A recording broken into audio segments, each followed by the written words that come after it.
بارش کے موسم میں جب آسمان پر گھنے بادل چھا جاتے ہیں اور اچانک زوردار آواز سنائی دیتی ہے تو اسے ہم گرج چمک کہتے ہیں۔ بظاہر یہ ایک خوفناک آواز لگتی ہے، مگر حقیقت میں یہ ایک سادہ سائنسی عمل ہے جسے آسانی سے سمجھا جا سکتا ہے۔ سب سے پہلے یہ جان لیں کہ بادل صرف پانی کے قطرے نہیں ہوتے، بلکہ ان کے اندر برف کے ننھے ننھے ذرات اور پانی کے قطرے تیزی سے ادھر ادھر حرکت کرتے رہتے ہیں۔ اس حرکت کے دوران میں ان میں ایک خاص قسم کی توانائی پیدا ہوتی ہے جسے برقی چارج کہتے ہیں۔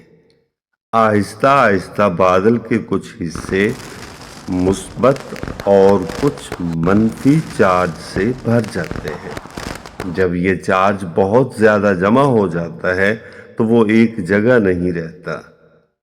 اچانک یہ توانائی ایک چمک کی صورت میں خارج ہوتی ہے جسے ہم بجلی کا چمکنا کہتے ہیں۔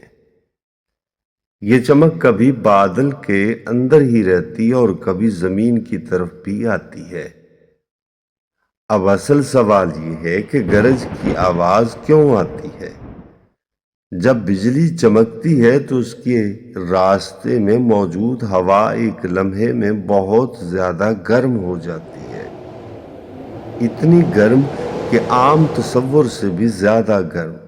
گرم ہونے کے بعد ہوا تیزی سے پھیلتی ہے اور پھر فوراً ٹھنڈی ہو کر سکڑتی ہے۔ یہی اچانک پھیلاؤ اور سکڑاؤ ایک زوردار دھماکے جیسی آواز پیدا کرتا ہے جسے ہم بادلوں کی گرج کہتے ہیں۔ اسے ایک آسان مثال سے سمجھیے کہ جیسے آپ ایک غبارہ زور سے پھاڑتے ہیں تو پھٹ کی آواز آتی ہے کیونکہ اندر کی ہوا اچانک باہر نکلتی ہے۔ بالکل اسی طرح آسمان میں بھی ہوا اچانک پھیلتی اور سکڑتی ہے جس سے گرج سنائی دیتی ہے۔ ایک اور دلچسپ بات یہ ہے کہ ہم پہلے بجلی کی چمک دیکھتے ہیں اور پھر گرج کی آواز سنتے ہیں۔ اس کی وجہ یہ ہے کہ روشنی بہت تیزی سے سفر کرتی ہے جبکہ آواز نسبتاً آہستہ چلتی ہے، اس لیے آواز ہمیں کچھ دیر بعد پہنچتی ہے۔ مختصر یہ کہ بادلوں میں چارج بنتا ہے، بجلی چمکتی ہے، ہوا گرم ہو کر پھیلتی ہے اور پھر زوردار آواز پیدا ہوتی ہے جسے ہم گرج کہتے ہیں۔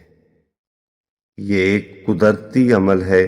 خطرناک تب بنتا ہے جب بجلی زمین پر گرے، ورنہ صرف گرجنا ایک عام موسمی مظہر ہے۔